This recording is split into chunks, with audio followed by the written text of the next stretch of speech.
rich people cringe and say, don't tell them that, Rob? Yes. Don't tell people what you know. Right. Keep them poor. So my father was the head of education, PhD, all that stuff. I go home and ask him, said, why don't we learn about money in school? And he looked at me and says, because the government doesn't let us teach that subject. The government tells us what we can teach and what we can't teach. And I thought that was strange. And I said, but aren't we going to school to learn about money? He says, no, your job is to get a job. I said, but you get a job to earn money. He goes, no, you're supposed to just get a job. I went, no. Isn't the purpose of a job to earn money? He goes, you're correct. I said, so why don't I just learn about money? I can skip the job part. And he got flustered and he said, if you want to learn about money, why don't you ask your best friend's father about money? And I said, why? That's Mike. I asked him. He says, because Mike's father is an entrepreneur. And I said, what are you? He says, I'm an employee. I'm a government employee. I went, oh, what's the difference? He says, the difference is an entrepreneur must know about money, or they're no longer entrepreneurs. And he says an employee doesn't have to know anything about money, because the government will take care of them, the company will take care of them. So I'm all confused. But I took my dad's advice and I trundled over to Mike's father's office and knocked on his door and I said, hey, I'm here, 9 years old. Teach me about money. He says, beat it, kid. But that's where the story of Rich Dad, Poor Dad started. And finally, through persistence, my rich dad started teaching me about money on one condition. And that condition was he would never pay me. He says, the moment I pay you, you think like an employee. He says, that's the trap. Entrepreneurs work for free. And now I'm 9 years old, my head's going cracking in half. He says, you never want a paycheck. You understand that, kid? I said, okay, I got it. And he says, well, how do I make money? He says, that's what entrepreneurs figure out. How do I learn about money? He would just break out a Monopoly game board. I would work for free. I'd pick up cigarette butts, and he had hotels and restaurants, and I would clean and do menial tasks. And as I got older, I started getting into office work and marketing and accounting, and I was an apprentice basically, but I always worked for free. And he would teach me about money, but the way he taught me about money was playing Monopoly. And finally one day I got upset. I said, well, when are you going to teach me about money? He says, what do you think we're doing? We're playing Monopoly. He goes, no. What do you think we're doing? We're playing Monopoly. He says, what do you think we're doing? I don't know. I'm teaching you about money. And then that's when, you have one green house. He says, there's many formulas for great success in money. There's thousands of them. But one of the best ones is found on the game of Monopoly. Still is today. 4 green houses, 1 red hotel. I said, what? He says, one of the greatest ways to acquire great wealth is playing Monopoly in real life. 4 green houses, 1 red hotel.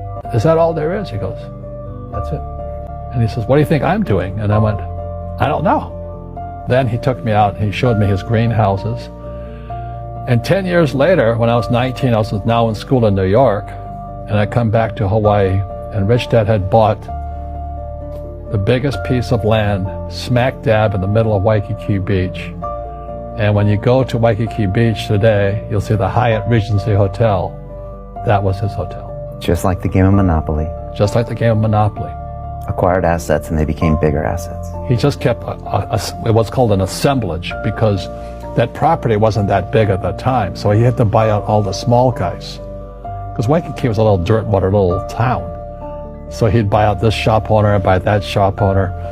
And it took him a while, but he finally assembled this large piece of property. And then he and Hyatt put up this giant hotel. It just sold for $800 million. So that's how I learned about money. I've had financial crashes. I've had people stab me in the back, but they're all good because I grow from it. That's spirituality. Right. People who are afraid of making mistakes, like they teach in school, they don't ever grow, because spirituality is there's good and there's bad, there's right and there's wrong, there's up and there's down. Most people only want to be right. They only want to be positive.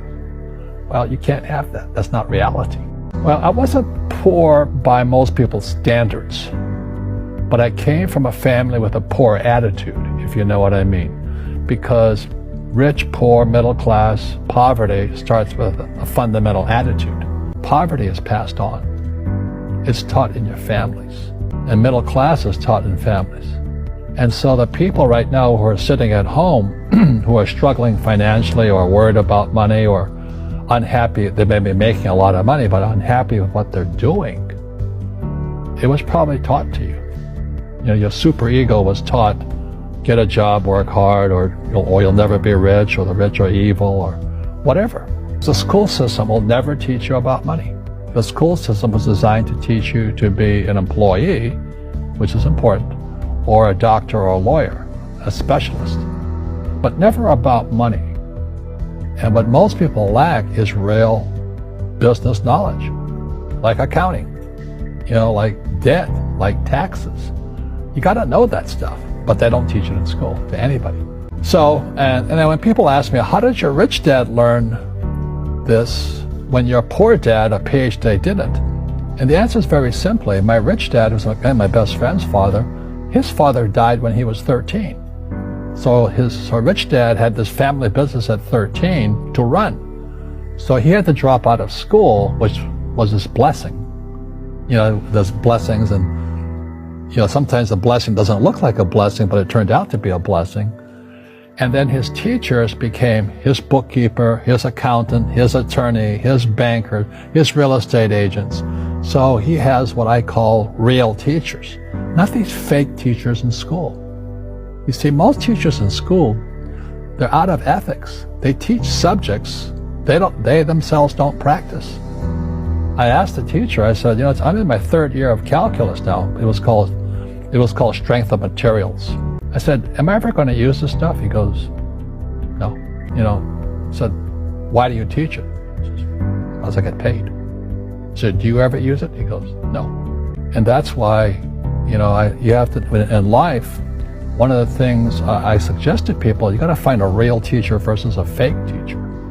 And a fake teacher is somebody who doesn't do what they teach. And a real teacher is doing what they teach every day. So my accountants, my attorneys, they're in it every single day. That's how I learn, because every day I'm solving problems in my business. So I have accountants and attorneys and bankers and all these people on speed dial because I'm solving problems with my team. I see you giving this knowledge out, and yeah. Do the rich people cringe and say, don't tell them that, Rob? Yes. Don't tell people what you know. Right. Keep them poor. But, unfortunately, the poor, as was in the Bible, I'm not real religious, the poor will always be amongst us because it starts up here. Right. It's that fear mentality. It's in their words, and the words become flesh. Again, I'm not really religious. I flunked out of Sunday school also. But when they say I can't afford it or I can't do that, they go down. They become what they say. My PhD daddy says, what do you think I am, made of money? I can't afford that. And my rich dad would say, that's why he's poor. Poor people say, I can't afford it, I can't do that, I don't have time. Because it's an escape. It's an escape. You know what I mean? It's easy to say, I can't afford it. And your rich dad used to say what instead of, I can't afford it? How can I afford it? How can I do that? What would it take? Or why should I do that? He says that a question opens the mind, a statement closes the mind. See, when you say, I can't afford it, your mind shuts down and you become what you say. Rugby is a team sport, but so is soccer. The rules are different. And other people are golfers. They play by themselves. And so everybody's different. So my game financially is business, number one. Second is real estate. So what I say to young people is, you find your game.